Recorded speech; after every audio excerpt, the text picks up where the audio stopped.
Big Score podcast. I am one of your co-hosts, Javit, and I'm here with my two friends, Brad and Dan.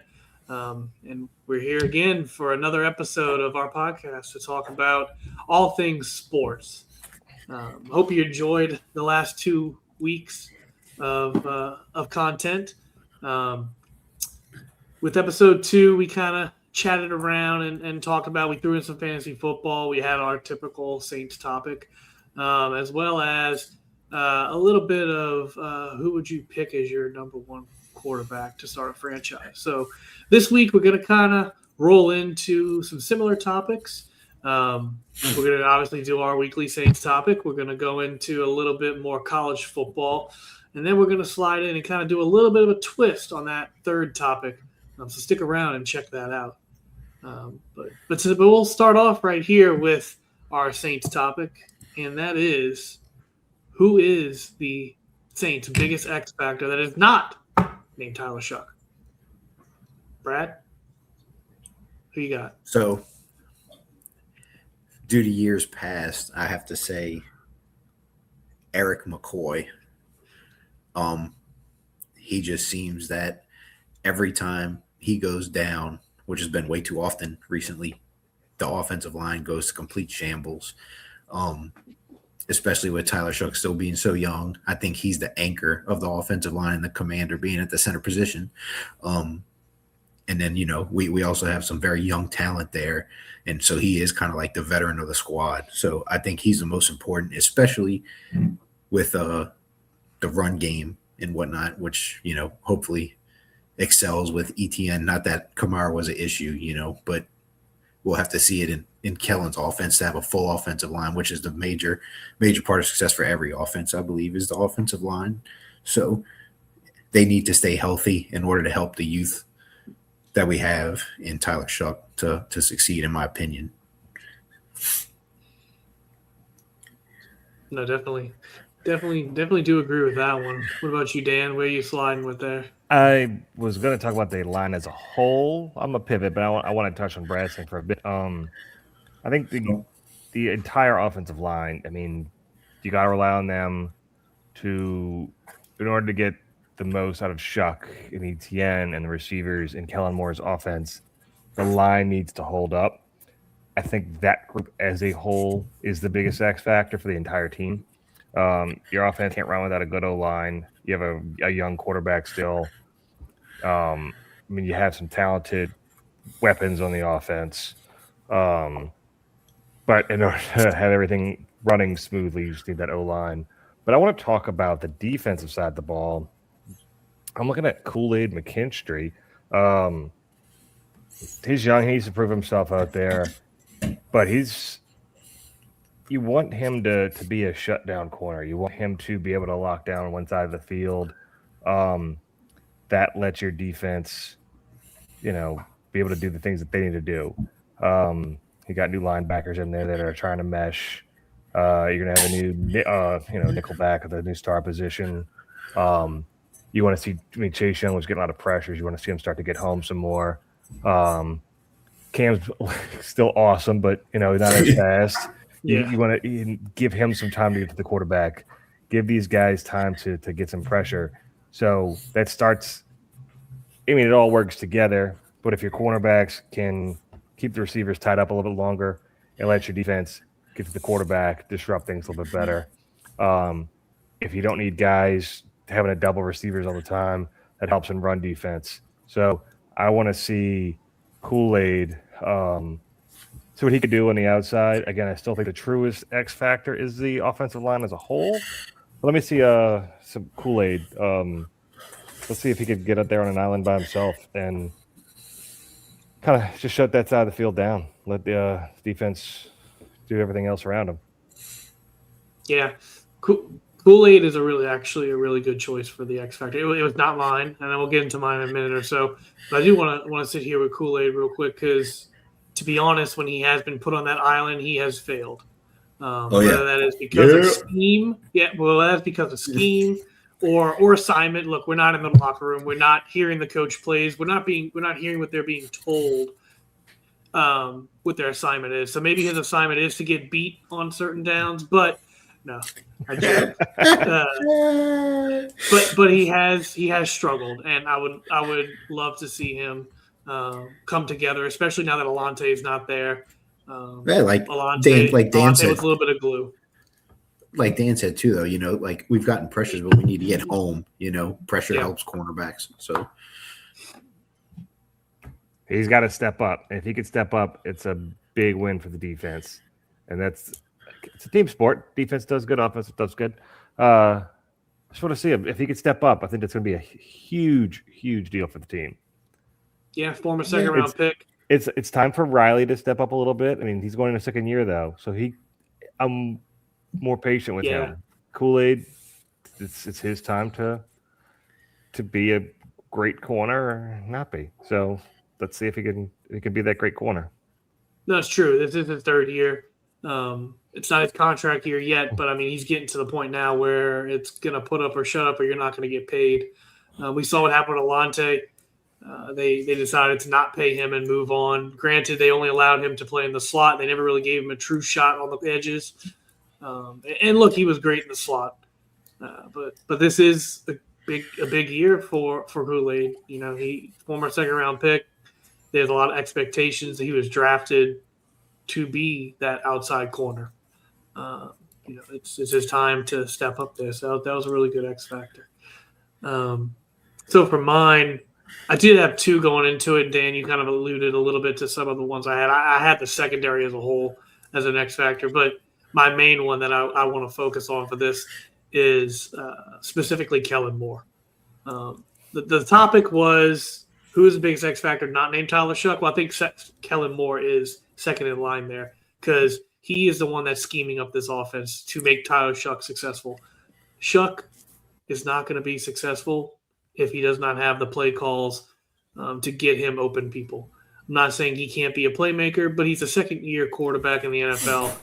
He's still learning the offense. You got to make it to where he can, go through his progressions quickly and hit those open receivers. Moore did an excellent job as Shough gained confidence in his offense to open it up more and more throughout the end of last season. And I think this season, going into it, I don't know if the playbook will be wide open in week one, but I would think by the middle of the season, it's all fair game. Everything is going to be wide open. So I do want to see Kellen open the playbook up. He's got way more weapons this year. He's got the offensive line that Brad alluded to. He's got the addition for David Edwards right there. You got Jordan Tyson on the outside. You got a full room of tight ends that are all improvements over last year's tight end group. So it's going to be interesting to see what he can scheme up from that standpoint. Yeah, I like that. I'm excited to see what he allows Shough to do, and with a healthier offensive line. We've always talked about Kellen Moore being a great play caller. Every stop he's had, people have talked about how good he's been. Even if the team didn't have a ton of success, people were very excited about him as a potential head coach at some point. And he showed a lot of good last year with his team. Spencer Rattler didn't look awful. I think he's still a really good quarterback. And then, he knew when it was time to move to Shough. And that team did a lot without all the big pieces around him. But now you get a guy like Jordan Tyson in there. Tight end looks a lot better, like you said. Offensive line should be improved. Getting Travis Achan back there in backfield is going to be awesome, I think. So, hopefully he is just a great play caller, just has a great offensive system, gets the most out of all these guys. He just becomes, the kind of guy we talk about as one of the best head coaches in the league. That'd be fantastic. So you're right. He's an X factor for sure. And to double down on him right there too is also not only play calling, but also game management. That was a big struggle, especially early in the season with timeouts. There was multiple times in the beginning of the season where he should have called timeouts in the first half and try to save some time for his offense and or defense to get the ball to turn around. And so that was a big struggle there. So a lot of growth would be great to see out of Kellen. He is a fantastic play caller. So to only give him more weapons is just going to make the offense more potent. But overall, as a head coach, he's not just sitting in the booth anymore calling offensive plays. He has to worry about everything. He's managing the entire team. So that was definitely, you could see that was on him a little bit last year at the beginning of the season. It seems like once he got Shough in there, it felt he got a little more comfortable, and maybe that was because that's his quarterback.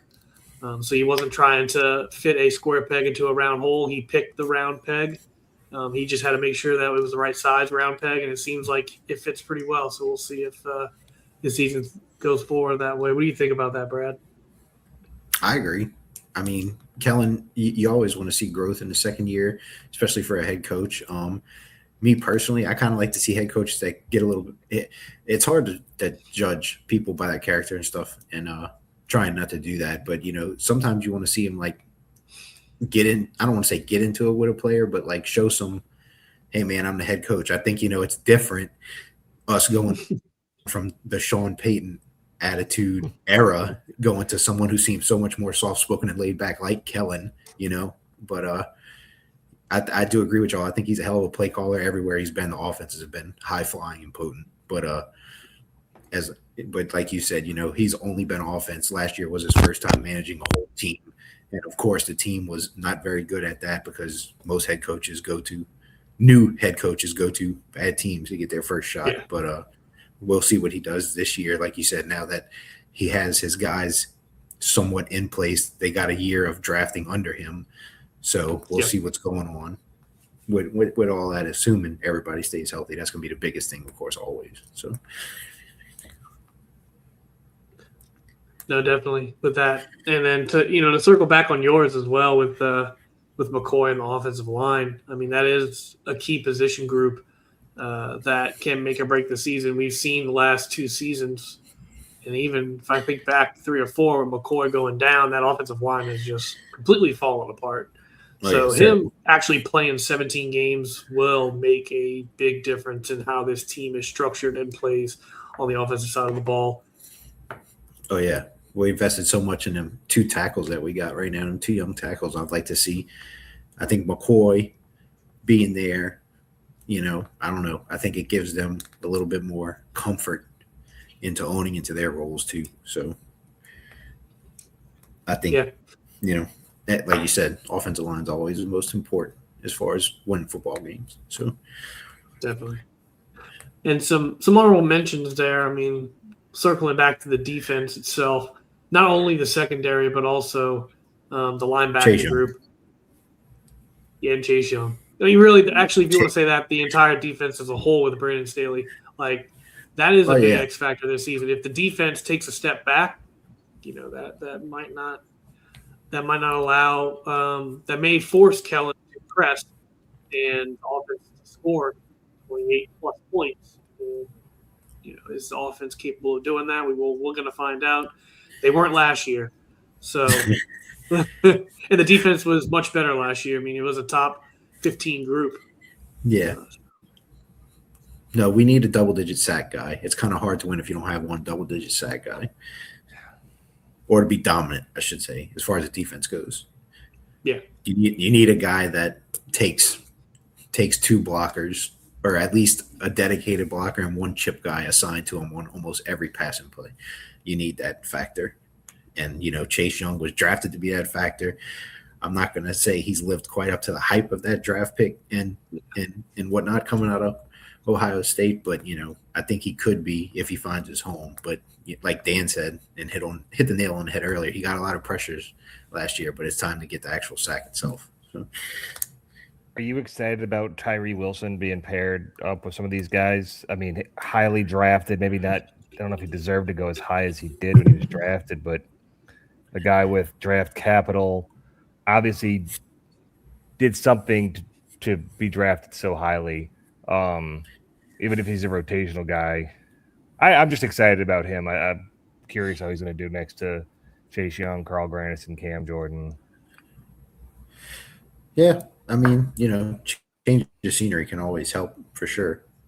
But it all depends on it's like you said, it's going to be so interesting to see how they rotate him out because Granderson and young, you should see the majority of the time on the edge, just being their age, being paid, status, or whatever. Cam Jordan coming back is going to be, I think, not really an X factor, but it'd be interesting to see how they line him up. Do they put him on interior sometimes, let him rush A gap? Because I think, like Dan said in previous episodes, like Cam Jordan was a bigger defensive end. I think he could be moved around the line. So it would be interesting to see if Cam could still play some of his twilight years, given his help on the inside. So, and Tyree Wilson does have a little bit of a room to grow in this defense as well, because with all those rotational players that they do have, whether they're top tier or not, it gives him the opportunity to step in, not be the guy. He doesn't have to be Max Crosby or be the replacement to Max Crosby. Now he could just be a guy that rushed the passer. Exactly. I'm just excited to see pressure off him. He's just got to fill Cam Jordan's shoes. That's all. We're bringing him in to fill an old Cam Jordan shoes, not prime Max Crosby shoes. I'm just excited to see it. Maybe being around some of those guys will unlock some in him or free up. I mean, if he's young, athletic, maybe that gives Chase Young a little bit more running room. Just excited to see maybe some fresh legs in there. See if that helps other DNs get to that 10 sack mark. You hope that locker room competition lights a fire under some of their ass. That's what you want. Yeah. Absolutely. Oh, God. I'm just excited. I'm thinking about it now. Season can't start soon enough. Dan said 50-plus sacks, Saints defense, 2026. Ooh. You know what? Let's go with it. Yeah, depending on when this episode is released, we could be in training camp. We could be right before training camp. We're getting very close. So the season is right around the corner. NFL is coming up. College football is coming up. It's getting, we're in that lull period right now where all you have is mid-season baseball. So it's kind of dreary at the moment in the sports world. So this is going to be nice. Baseball ain't nothing to talk about either. Exactly. But one last position group before we move on to our next topic. We kind of talked about it in the first episode. We kind of brought it up in this episode, but no one's really stayed on it, is the linebacking core. I mean, we've lost the biggest player on the defense, if you want to be honest. The heart of the defense, if that. So yeah, I'd say it's definitely the heart of the defense. With DeMario stepping away and, following his pocketbook back to New York. Which I can't blame him. The dude's 37 years old. He wants to get paid. Let the man go get his money. He earned it because he busted his ass on a shitty team for multiple seasons. Let him go get paid. But he busted his ass for 2 more seasons on a shitty team. Yes. But you know what? I hope DeMario gets at least 1 interception this year. The first one for the Jets in 2 years. Let it happen. Get a pick 6. Give the Jets something to hope for. Their 37-year-old linebacker and their 45-year-old Geno Smith quarterback. There we go. Go Jets. But Pete Nellis stepping in and coming back from the Falcons, went to the Dirty Birds for 3 seasons, and now he's returned. The prodigal son has come home almost. How are we feeling about that replacement? It's not going to be 1-for-1, or is it? No, not even close. Can't replace the heart. No credit. I'm excited to see. We don't even want a Falcons player. I kind of agree with that, but I think Cam Nellis, let him do the things that he's good at. He's not playing. I think when he came on, he was like a middle linebacker, strictly just middle linebacker. But he's going to come into a position where he can kind of roam around. He can get after the quarterback a bit. We're not just sitting him in the middle of the field. At least I think that's the plan with him. I hope that's the plan with him, is let him rush the passer, let him do some things that fits his game best. He's not a replacement for Demario Davis as the heart of the team. I think he'll bring some of that. But you're going to need guys like Cam coming back. Reed, he's got to bring some of that from the safety spot. Just these guys that need to communicate on the field, get your team up and running, feeling passionate. I think Ellis can bring a little bit of that. in terms of athleticism, I love Danny Stutzman. I just want to see Stutzman play all the damn time. They got to get on the field. He's got to get on the field. I love him. I think he's great. So hopefully he can get up, but again, that's going to be more of a taking over for Pete Werner. But yeah, Ellis is more the direct replacement for Davis. You're just not going to get, and you can't replace a guy like Davis. It's just what he brings emotionally. It's like trying to replace Ray Lewis. I know he's not as good as Ray Lewis, but how Ray Lewis played the game, that's kind of how DeMario played the game with that passion. And you can't just go plug somebody in and expect to get that same thing.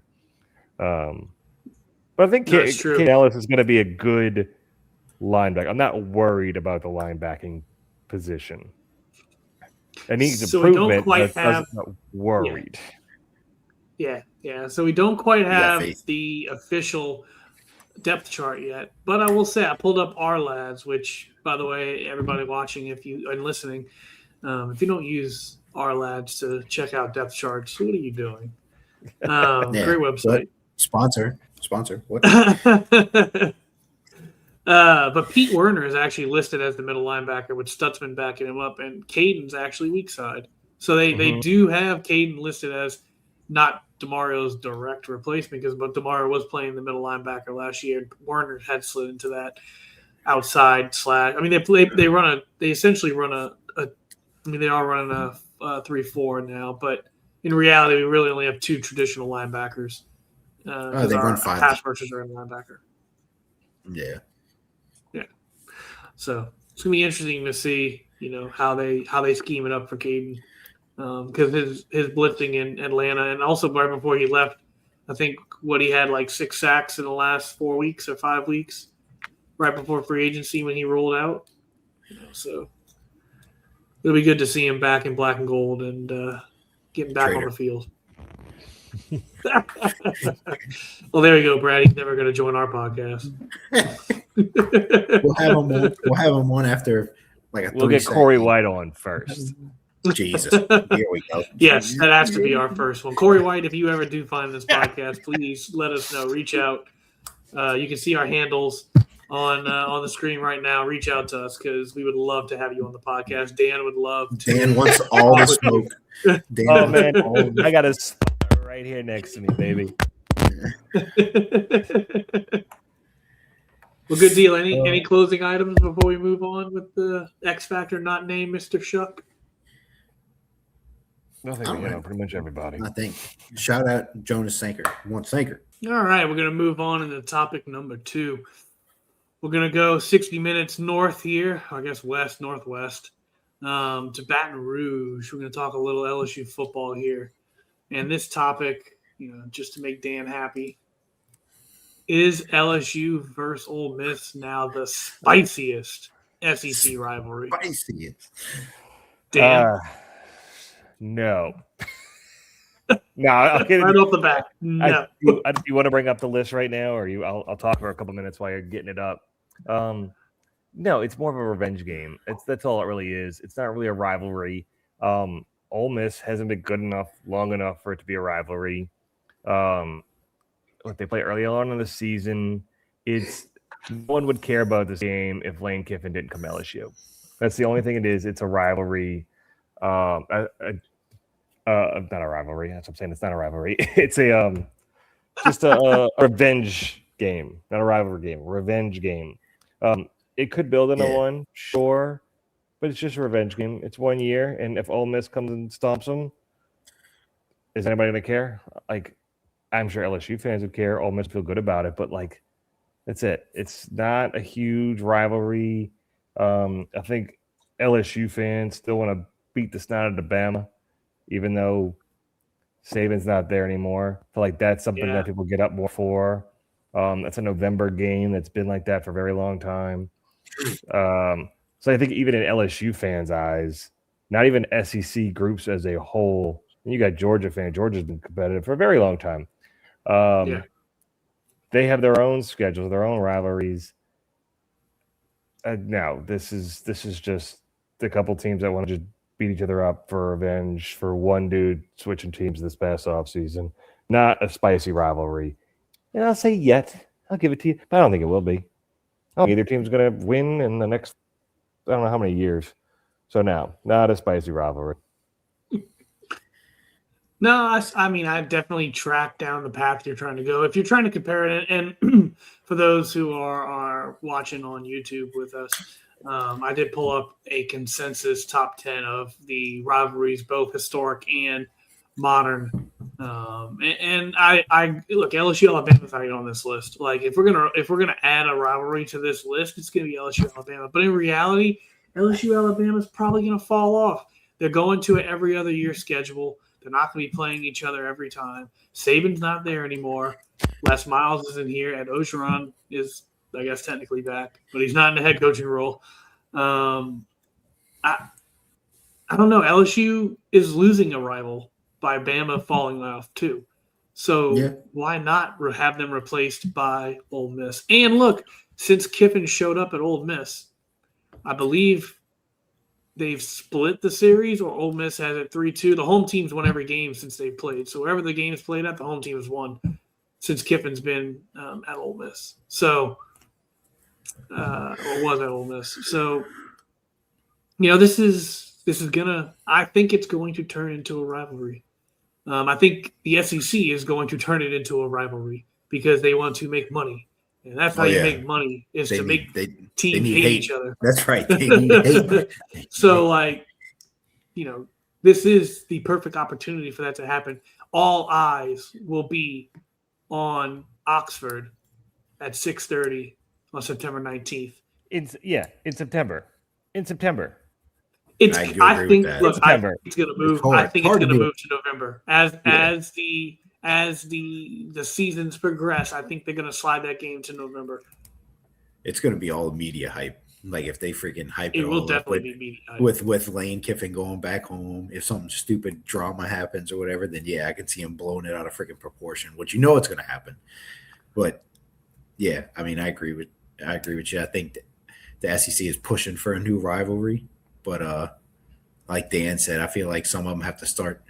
Either one of the teams have to start dominating consistently within the next 3 to 4 years for it to become an actual big time rivalry or to even make this top 10 list. But I think I agree with Dan. It's more of like an ex-girlfriend coming back game. So now you want to freaking show off with your new hotness. So hopefully LSU whoops some ass, but we'll see what happens. Yeah. Do the fans throw things at him? Because when he returned to Tennessee, it got very spicy. It was a while ago now because he was only in Tennessee for 1 year, but when he did come back with Alabama, it was pretty spicy. So do the fans in Oxford attack him? I don't know. He made him pretty relevant. I do agree with that. Ole Miss was a relevant football program since Archie Manning. But it was a bad fallout also in the heat of like big time moment. So it's always a bad fallout when Kiffin leaves. When he leaves LSU in a few years, it's going to be an awful fallout. People are going to hate him. He's going to enjoy him while you have him. He'll have a better chance of survival returning to Ole Miss than he would to LSU if he leaves on a bad note. Put it like that. Saban walked back in the door. Saban won championships here. That's what I'm saying. He won championships and left to LSU. I guess LSU's only rival. Because really, like if you sit down and think about it, who is LSU's rival? It's Alabama. Is it because of Saban? Yes. They were kind of a rival before. I believe they played each other the most in the SEC. Like out of all SEC schools, I think LSU Alabama is one of the higher, if not the highest, amount of times played against each other. So while Saban going there definitely spiced things up, they were already kind of a rival. But LSU really doesn't have a traditional rival. Alabama has Auburn. That was like, poking the bear with the stick just because Saban was there. So that's what made it all more, especially when they started whipping our ass. Then they really started pissing LSU fans off. Yeah. No, that is a good point for there because, Saban What was his actual record versus? I know he had a winning record, but I don't remember. I was about to say, it was definitely on the positive side. For anybody watching this and not actually reading the names of the college football teams, and you see Auburn versus Auburn at number 2, just realize it doesn't say Alabama versus Auburn. I didn't make the graphic. At first, it caught me off. Like, why is it? Yeah, that is supposed to be Alabama versus Auburn. So just you like, these guys. You want to piss off an Alabama fan? You put the Auburn emblem next to their name. Yeah, that's just hate back. I did that on purpose. He was 13-5 against LSU from 2007 to 2023. I would consider that dominance. Would that even be a rivalry, though, if you think about it? 13-5, that's not really a rivalry. No, it's not. Yeah, LSU still considered it a rivalry. I mean, the Sox sucked for a long time, but they still considered to be rivals of the Yankees. So, yeah. That's good. That has a lot more tradition. It does have a lot more tradition, but it was just because you had the two. I think they pushed it to be more of a rivalry, even though Saban won the majority of the time, because it was the two biggest programs or 2 top 5 programs in the nation battling each other to be all the time. I just don't know if Ole Miss is going to stay supposing to be good. Yeah, I agree with you. Do you think Ole Miss is more of like with Chambliss there right now and them talking to him being like a Heisman candidate? Do you see it more being of like somewhat of an Auburn situation? Like, because I didn't follow Auburn closely, but it's like Cam Newton arrives, boom, splash in the pan, best team in the country, and then it was like, phew, fall. Yeah. It was like, phew. No, I agree. I think that is actually what Ole Miss is going to do. I really do think that they're going to fall off pretty hard. I think that team was built by Kiffin for Kiffin, and now Kiffin isn't there. I get it. They won a couple games after he left them, but they were probably riding on a FU attitude. You can't do that for 12 games specifically. You can't do that for 12 games. So, you're going to have to actually be talented. And next year they are going to be a talented football team. I think they have a lot of returnees. They had Chambliss come back. They had they kept their offense pretty well together. So, they're going to be a good football team. Are they going to win 11 games again? I don't think so. But they're going to win 8, 9, 10 games. And that LSU game may be the difference between 10 and 9 games. Yeah. They need to put it to you this way. They'll definitely be pumped up for that game. So. Oh, yeah. Night game, Oxford. Yeah. At Oxford, night game, playing against the coach that left them. They're all going to be turned up. It just depends on how well the LSU players are going to have their new coaches back to see how that game goes. They're paid to have the coaches back. Yeah. Oxford, the Pete Millars are going to be out. They're going to be dressed to the T for that game. Oh, yeah. But go Tigers. Let's move into topic 3 now. We're sticking with football. This is a football-heavy episode.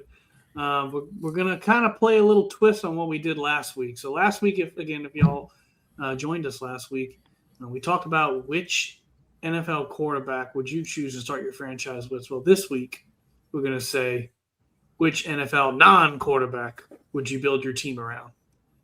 So, all right, Brad, who you picking, Sauce Gardner? No. Nice try, though. But you are in the right position group, however. Oh. Interesting. If it had to be Jesus, I'm not picking a retirement home. I'm not starting a retirement home. I'm starting a team here. I think if I had to go with a player that wasn't a quarterback, it's very hard to pick, but I feel like you got to get a dominant position or somebody that can shut down an opposing team's top flight player. So I'm going to go with Patrick Surtain, a.k.a. PS2. So reason for doing that and not picking, I don't know, another traditional piece that, everybody says is more important. I feel like in today's NFL with the high flying offenses, if you can corner somebody that can shut down another team's high-profile weapon or even that side of the field, you always seem to have a decent advantage and pretty much for the most part, a playoff contending team through history. I think if you look back the last 25 or 30 years, anybody who's had a true shutdown corner, their teams almost always are playoff worthy. When you think of names like Patrick Surtain with the Broncos' recent success, although they do have a very good team also, but you look at names like Darrelle Revis on the Jets when he played. You can somewhat say Richard Sherman for the few years, although they had a dynamic secondary as a whole. But anytime you have a freaking shutdown corner, it seems like, you can when you hold top flight receivers to under 100 yards in today's NFL, with the rule changes and everything happened, I think that's big time. So that would be my reason to pick him over some other position groups. Yeah, and he's still young.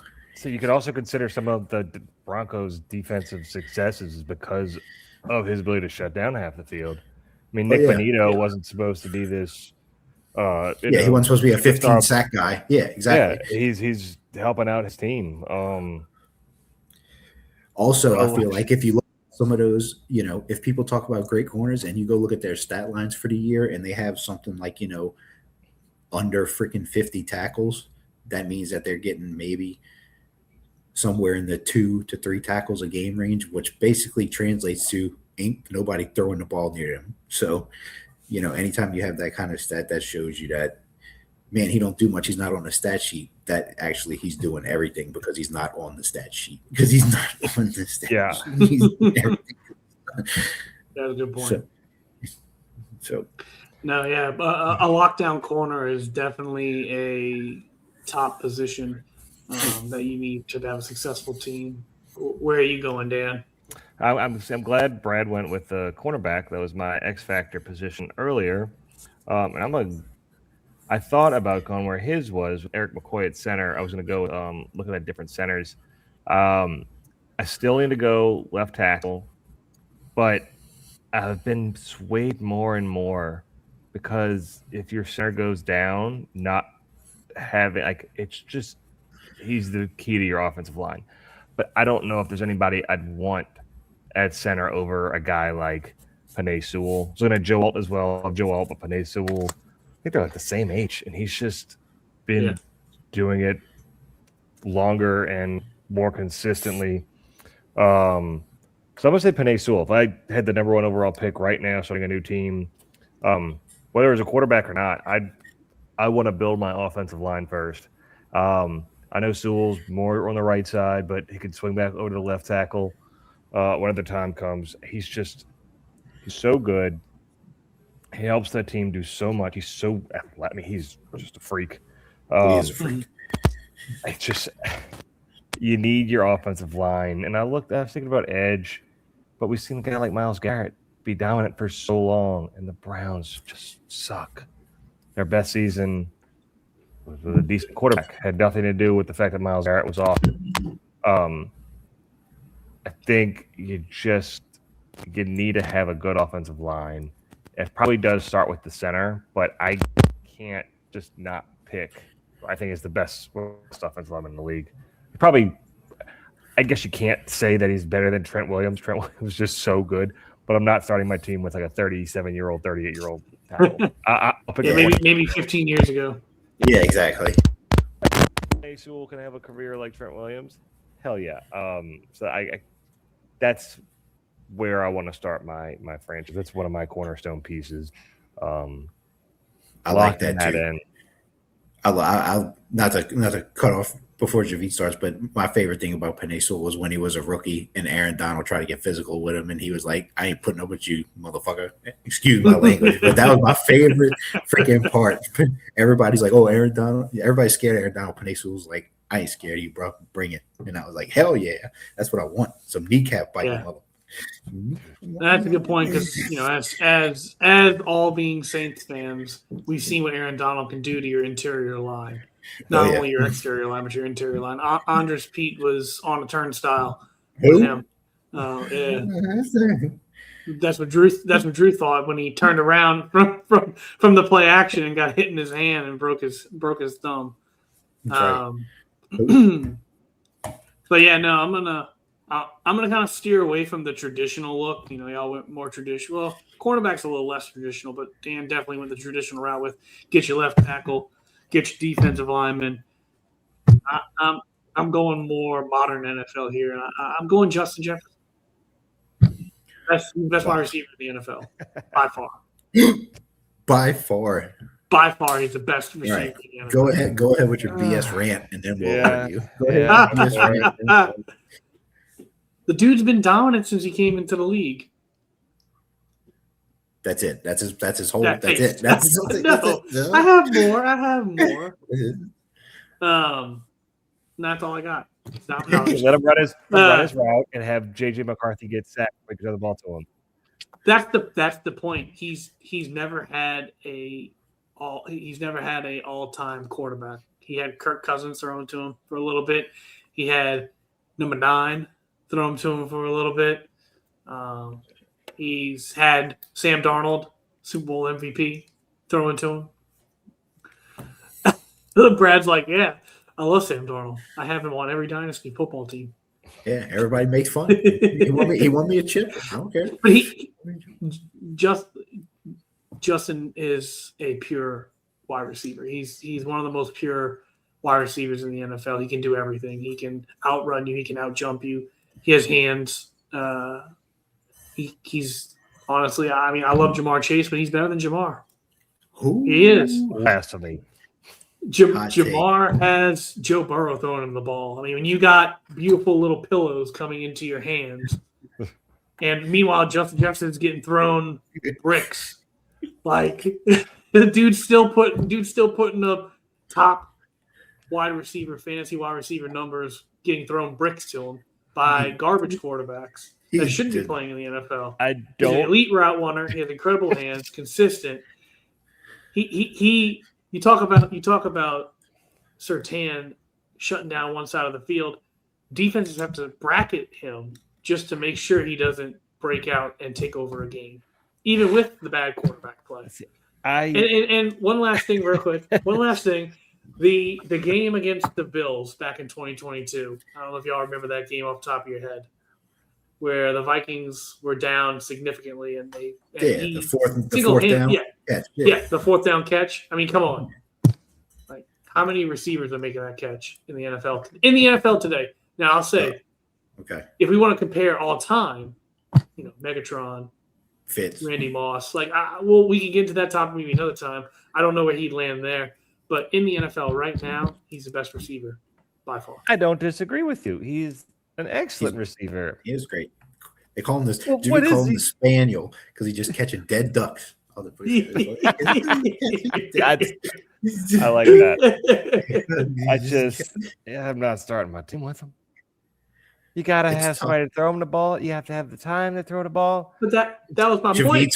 He's had bricks getting thrown to him by garbage quarterbacks. Yes, the quarterback in the how successful have the Vikings been? The Vikings' only success is due to their defense.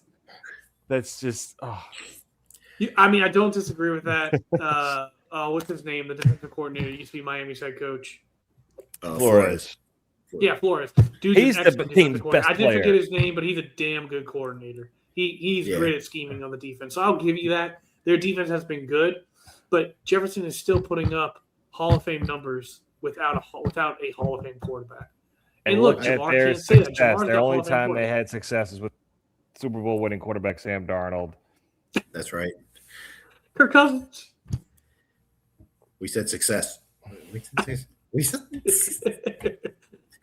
But no, I do agree. I think Jefferson is the most complete receiver in the NFL today. I do agree with that. Yeah, I agree with you. I can see Jamar. Yeah, I can see people arguing Jamar, but I do agree with Javeet that on the part where I think Jefferson can be a little bit more physical than Jamar. He's got a bigger body. I think him and Jamar can go toe to toe. Jamar probably eclipses him with a little bit of speed, but I think physicality, yes, Jefferson can play a little bit more big body style than Jamar can. And Amon-Ra is fuming. Oh, I'm gonna ask my dude. Yeah, I mean, in the draft in 2020, Eagles fans are still kicking themselves in the ass for taking Jalen Reagor one pick above. Who? Exactly. Who? He said. Cool. Yeah. Anything else to wrap up here? We got our 3 players out of the way. We all went different directions. All right. What well, is that was that's Dan's mic. I muted him. Dan, you are no longer talking. Your mic is giving everybody terrible reverb. I was about to say, what the hell is that? I think we just lost 2 of our 3 viewers. What happened to my mic? I don't know, but I was like, I thought in 2 minutes. It was so bad you made me think it was my internet. It's still going. I kept hearing smacking. I don't know if I'm going to cut this. I might keep this in for the audience just so you can see how bad Dan's mic was. Yeah, I don't know what that is. That Temu headset. It's a Temu headset. Oh, man. Good deal, guys. Brock, before you listen, shut up. The only reason why I said Brock Bowers is because Trey McBride was already taken. Yes, true. But the tight end position mismatch is critical in today's game. And I think I wouldn't even say today's game. I would argue it's been critical since like 2010. Yeah, but like you're right. But even more so, it's like the size, the speed, the athleticism. It's a freaking trick card, man. It's like a wild card having one of those top, and that's why I mentioned them, because if you have one of those top 3 guys, that's how like rare they are. It's a huge advantage. Yeah. It's not like receivers where they got like, you can say like, there's 10 to 15 bona fide number 1 receivers in the league. Well, when it comes to tight ends, you're like, man, there's only like 3 or 4 guys that I'd be like, yeah, I want him on my team. Everybody else is like, yeah, I'll take him, I guess. Yeah, especially if you want to get into like fantasy talk, they really only have like 3 tight ends that's worth picking at all, and then the rest are just running flyers on guys from the waiver wire. So if you want to slide fantasy into here, like that is factual. That tight end is few and far between. And when you have one of those chess pieces, it's a great one to have. We got to live that life with Jimmy Graham for 4 seasons before him and Sean Payton got mad at each other because he wanted to get paid. So he shifted him to Seattle to irrelevancy. To pop his knee, and then it was all over. But good deal. All right, well, that'll cover all of episode 3 here, and I really do hope everybody enjoyed today's episode. You can catch us on YouTube. You can catch us on Spotify. You can catch us on Apple Podcasts. We're on X. We're on Instagram. Join us. Come chat with us. Leave comments. Give us some topics to talk about. Which I want to hear. Yeah, Dan keeps coming up with these topics, and they're awful. Yeah. So. Tell us what y'all want to listen. Tell us what y'all want to listen to besides Dan's microphone. I won't make you listen to me or my mic. Yes, and, like and subscribe. Catch us We're next trying week. to make it big. Yep. Brad's trying to move out of his 8,000 square foot house. He wants a 10,000 square foot house. 10,000. He needs 3 Bentleys instead of 2. I can't fit in a Bentley.